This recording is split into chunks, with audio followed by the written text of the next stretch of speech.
Salut et bienvenue dans cette vidéo. Dans cette petite introduction, je vais juste rappeler un petit détail, c'est que l'éditeur Spectrum Films m'a envoyé, donc je rappelle l'édition presse pour que je puisse vous parler un petit peu du Blu-ray. Donc après cette introduction, vous aurez la critique du film que nous avions tourné il y a plusieurs mois justement pour accompagner la sortie du Blu-ray, pour soutenir la sortie du Blu-ray, mais du coup je peux vous donner quelques spécificités. Dans la vidéo qui va suivre, on se pose la question de savoir si le Blu-ray contient l'AVF en plus de la VO, comme c'était le cas dans le DVD édité précédemment. Sachez que c'est le cas, donc il n'y a plus d'excuses à ce niveau-là. Si vous n'aimez pas la VO, vous pouvez la prendre aussi, puisqu'il y a évidemment l'AVF dessus. Au niveau du menu et de l'aspect visuel du Blu-ray, sachez que c'est très bien, c'est très joli. Il y a une petite connexion avec la pochette, histoire que l'ensemble ait une certaine force. Les menus sont faciles, on passe rapidement de l'un à l'autre, et on y prend beaucoup de plaisir. En ce qui concerne les bonus, je tiens à dire qu'ils sont de qualité. Tout d'abord, on a une interview de Johnny To lui-même, la même interview qui était donc sur le DVD sorti précédemment. Donc on a le producteur, réalisateur du film, qui donne son avis donc, sur son cinéma, le polar et compagnie. Ensuite, on a une présentation du film par Palpatine, donc Arnaud Lanuc. Et Arnaud Lanuc, comment dire ça simplement, il arrive et il montre qui est le boss dans le game. Hein. Il arrive et il explique tout superbement bien, c'est magnifique, je vous le dis très honnêtement. Ça dure quelques 12 minutes par là, mais c'est très très bon. Et si vous en voulez plus, Arnaud Lanuc fait une présentation de la Milky Way. Ce qui fait que on a donc la maison de production, Milky Way, il va développer aussi pendant 13 minutes environ, et une sur le film en question, et il va développer. Ce qui fait qu'on a quelque chose de très complet. Qui plus est, on a une discussion avec Yannick Dahan, qui est donc la troisième partie, et qui cette fois-ci va parler des films produits par la Milky Way, du cinéma de Johnny To. Et donc il va revenir sur Expect the Unexpected, par exemple, qui est aussi sorti chez Spectrum Films. Hein. Allez jeter un coup d'œil sur leur site. Et il va parler de The Longest Night, ainsi que d'autres films. Et ce qui est intéressant, c'est que... alors Yannick Dahan, j'ai jamais été forcément le plus grand fan, mais ce que j'aime bien ici, c'est qu'il a aussi un aspect très critique par rapport à ces films-là, ce qui fait qu'on a des bonus qui sont là, en effet, qui apportent du contenu au visionnage du film, mais qui n'en cachent pas les défauts, on peut être plus ou moins d'accord, mais qui sont tout de même intéressants à écouter. Et on finit en plus avec un bonus supplémentaire qui est à nouveau une présentation du film, faite par cette personne dont je vais forcément massacrer le nom, donc je vais relire, donc Panos Kotsatanasis, qui donc nous refait une petite présentation de 4 minutes, qui revient sur certains points déjà évoqués donc, par Palpatine, donc par Arnaud dans un des bonus, mais pas tout à fait, il rajoute des petites choses, et ce qui est aussi intéressant, c'est qu'il amène un petit peu de variété, c'est-à-dire que sur certains points qui sont expliqués d'une certaine manière, lui, il les explique un peu d'une autre manière, ce qui nous rappelle que, on n'est jamais sûr à 100% de tout, et je trouve ça intéressant. Donc, si on récapitule, on a le producteur, fortement réalisateur du film, qui nous livre sa vision des choses, sa manière de concevoir le cinéma. On a ensuite une explication du film, comment il a été produit, etc., l'histoire du film, l'histoire de la Milky Way. Ensuite, avec Yannick Dahan, on est plus dans la critique, j'ai envie de dire, un retour sur l'histoire, l'importance de ces films et tout ça. Et on a un bonus qui est cette petite présentation en plus. Donc je trouve ça complet, je trouve ça long, parce que Yannick Dahan, c'est 17 minutes, la première d'Arnaud, j'ai dit, c'est dans les 12, la deuxième, c'est dans les 13, la petite dernière présentation, c'est 4 minutes, et j'ai pas regardé la durée de l'interview de Johnny To parce que je l'avais déjà vue, je la connaissais déjà, mais qui doit bien durer aussi une dizaine de minutes. Donc autant vous dire tout de suite, je trouve les bonus très complets et qui accompagnent parfaitement le film. Mais bon, je sais que la question que les gens se posent, c'est est-ce que cette édition est bien supérieure à l'édition DVD sortie précédemment? La réponse est oui. Alors, au début, on est un petit peu déboussolé parce que l'image a beaucoup de grains. Il ne faut pas oublier qu'il y a quand même une image de base sur laquelle on travaille. Et l'image dans la nuit a beaucoup de grains et ça s'en ressent. Par contre, dès qu'on avance dans le film et qu'on arrive sur un autre type de scène, la différence est très claire entre le Blu-ray et le DVD. La qualité, la définition, tout ça augmente très clairement, très clairement. Et croyez-moi que par exemple, la scène de la cellule, pour ceux qui ont déjà vu le film, elle est absolument magnifique à voir, donc on monte clairement en qualité. Donc autant le dire tout de suite, c'est une très belle édition, il y a la VF pour ceux qui veulent, la VO pour ceux qui veulent, il n'y a pas d'excuses. Maintenant il reste juste à parler du film, et c'est ce qu'on va faire dans la vidéo qui suit. Je vous rappelle, Spectrum Films, allez voir chez eux, et peut-être vous laisserez-vous tenter après avoir écouté notre petite vidéo, n'est-ce pas? Allez, dans 2 secondes. Bonjour à vous cinéphiles et bienvenue dans cette critique poussiéreuse. Aujourd'hui, on va parler, je suis avec Jonathan Azia, vous imaginez, d'un film québécois, non? Salut. Et là, c'est un film de Hong Kong. Salut Jonathan, comment tu vas? Salut beau parleur, bah ça va très bien et toi? Bah écoute, pour le moment, ça va, on va pas se plaindre. Alors, de quel film allons-nous Ouais, parler pareil. aujourd'hui? On va parler de The Longest Night. NITE, Longest Night, Euh, NITE, hein, écrit comme ouais, ça. C'est de l'argot, mais c'est comme ça que le film s'écrit. Petite chose que je me permets d'annoncer déjà, faites attention, le film s'appelle The Longest Night, la nuit la plus longue, mais il fait 1h20. Soyez pas venus. J'ai un pote, il a pas aimé le film parce qu'il s'attendait à un film de 3 heures. Je fais, bon, voilà quoi. c'est vrai que le titre Réalisé est un peu trompeur. Ouais. Il est réalisé Par par qui? Patrick Hugh. Et qu'est-ce qu'il a réalisé d'autre, ce réalisateur? Bah, ce mec, il a fait 3 bombes à la suite. Il a fait The Old One Dies et surtout Expect the Unexpected, qui va aussi être rendu disponible par Spectrum Film. Donc et The Longest Night, évidemment. C'est 3 bombes du polar hongkongais. C'est un trio pour commencer qui est assez incroyable. Mais aussi étrange que cela puisse paraître, il a arrêté de réaliser des films. Enfin, il date de quand son Ouais, dernier film? 2001, c'est un truc Voilà. que j'ai pas vu. Il a fait une série télé en 2006, mais je connais pas non plus. On se dit que c'est un peu dommage, vu ce qui était montré au Ah, début. ah, Pour tout à fait. Pour la petite histoire, la parenté de ce film est un petit peu compliquée, puisque bien que ce soit lui le réalisateur, Johnny To, qui est producteur du film, a toujours un peu réclamé la paternité du film. Et d'ailleurs, il n'y a qu'à voir, la dernière chose qui apparaît à l'écran du générique, c'est pas réalisé par, c'est produit par Johnny C'est ça. To et Wei Ka-fai. Ce que je veux dire par là, c'est que la paternité du film a toujours été un petit peu compliquée. Donc, quand tu demandes à Johnny To, il va dire oui, oui, j'ai travaillé sur ce film, j'ai mis ma patte, c'est mon film. Quant au réalisateur, les dernières nouvelles que j'ai eues, c'est que quand ils ont essayé de lui poser la question, il était indisponible. Donc, ils n'ont pas réussi à avoir de réponse. D'accord. Qui prouve que Ouais, ce film, en fait, c'est un produit de la Milky Way Production, donc la maison de Johnny To, et c'est un film qui a les marques de la Milky Way. Heureusement pour nous, quel que soit le nom de son papa, l'important c'est que ce film existe et qu'on puisse le voir. tout à fait. Tout à fait d'accord avec toi. Parce que c'est une pure bombe. C'est Ouais, une pure bombe. une petite pipite, petite pépite, j'allais dire une petite pipette, ça va, une petite pépite. Alors, du coup, de quoi parle ce film? De quoi parle ce petit polar? Ça va être l'histoire, en gros, d'une nuit très importante entre plusieurs flics et plusieurs gangsters.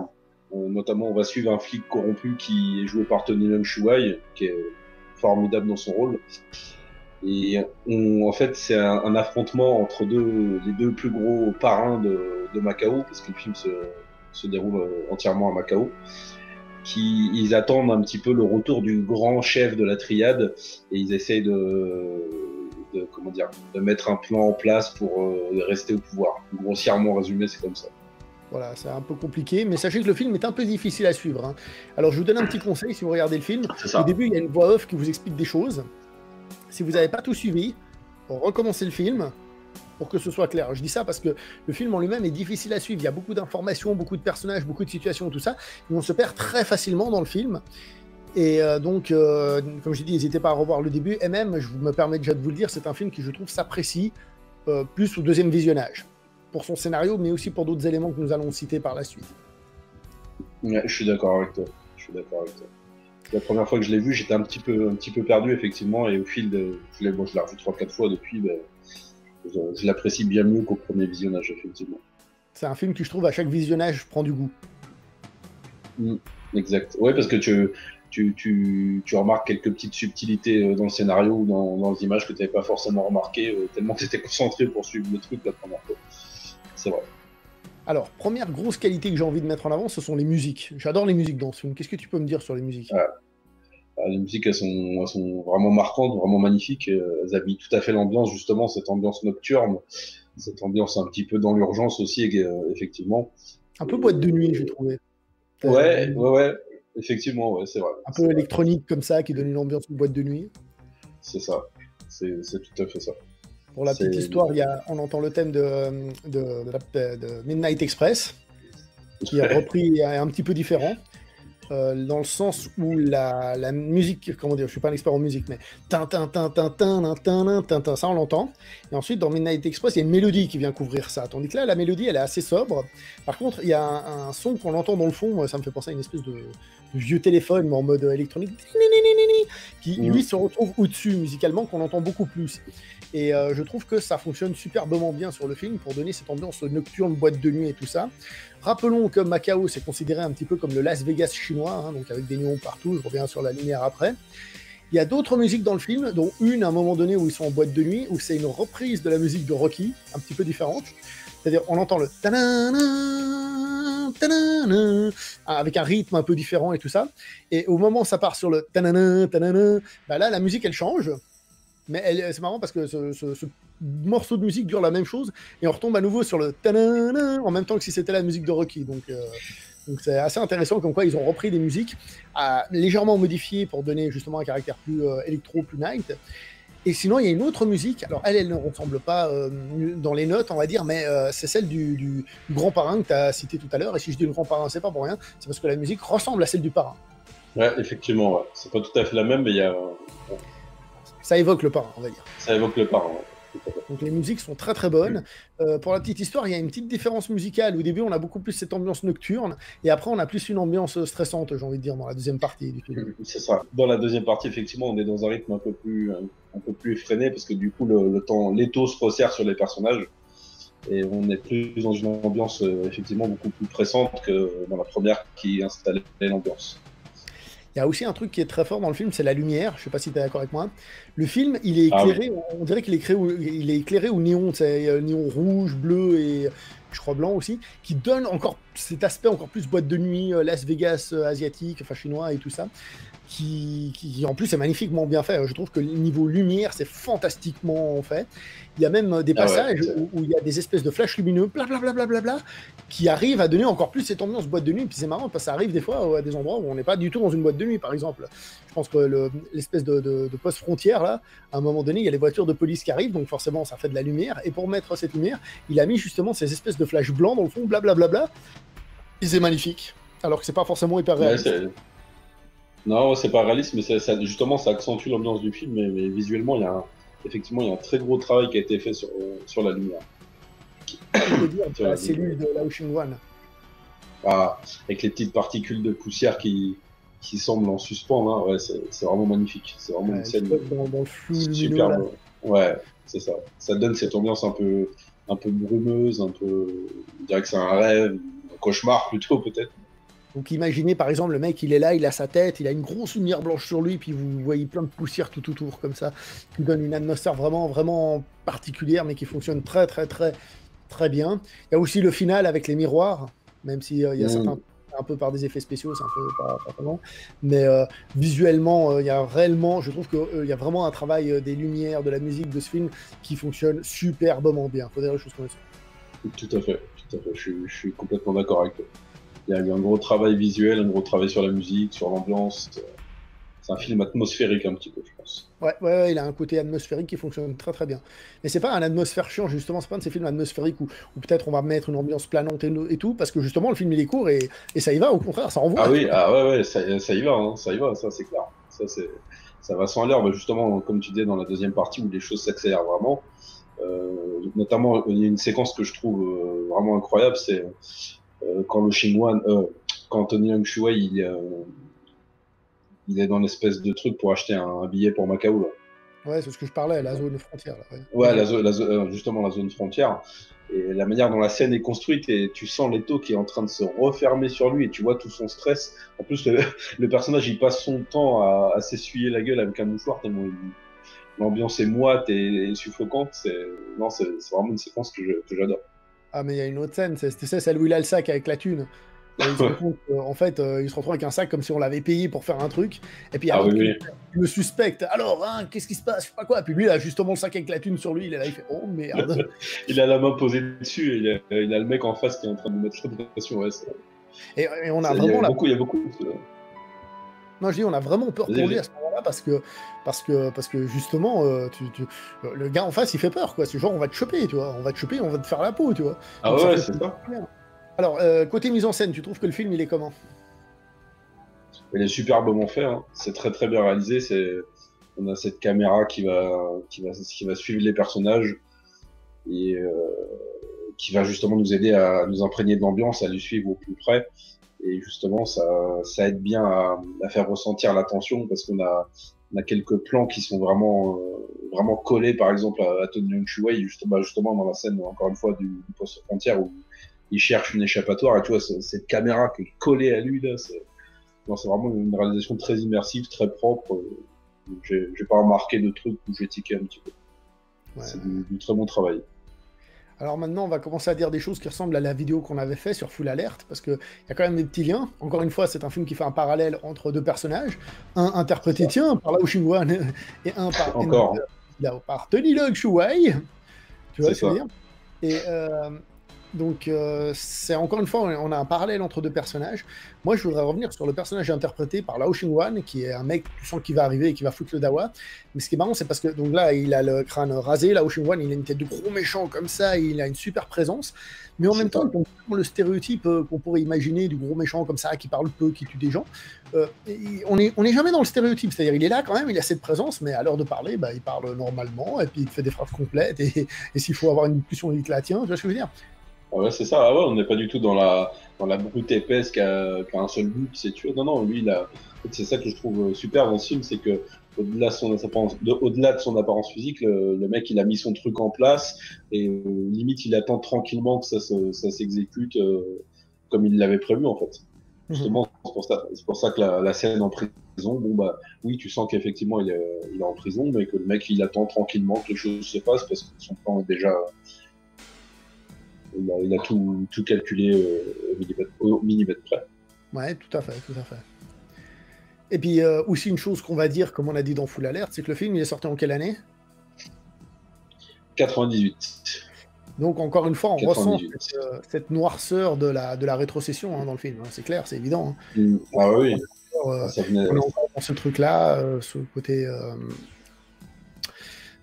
pas aussi sombre que Full Alert, hein, ça c'est sûr. Là ici, on est quand même dans un truc un peu plus pas positif. Hein, on est toujours dans un truc pessimiste, mais je veux dire, c'est quand même un film qui essaye de t'en mettre, on va dire, plus plein les yeux. Mais Oui. l'ambiance générale, c'est quand même celle d'un film noir, encore une fois. Ah oui, complètement, complètement. Et d'ailleurs, je le trouve beaucoup plus violent graphiquement que Full Alert, par contre. Oui, oui. Parce qu'il y a des plans qui, il y a des plans, enfin, il y a des scènes plutôt qui sont vraiment extrêmement violentes, comme celle où Tony Leung il fracasse un mec avec une bouteille de ketchup et ça dure, le mec il met 5, 10, 15, 20, 30, 50 coups. Et aussi, il y a un personnage féminin qui s'en prend mais plein la gueule, mais c'est un truc de fou. C'est un Ouais, truc de fou. il lui menace de lui arracher l'œil avec un crayon, je crois. Avec un crayon à papier, ouais, c'est ça. Puis la première scène où elle est introduite, la nana, elle est complètement bourrée, elle fait que dégueuler, elle en met partout et tout le monde la secoue dans tous les sens, tout le monde la jette et la façon dont a fini la scène, c'est digne d'un 4-3, quoi. Ouais. Mais attention dans ce film, et je le dis en règle générale, les apparences sont peut-être trompeuses. Ah ouais, tout à fait. Ah ouais, tout à fait.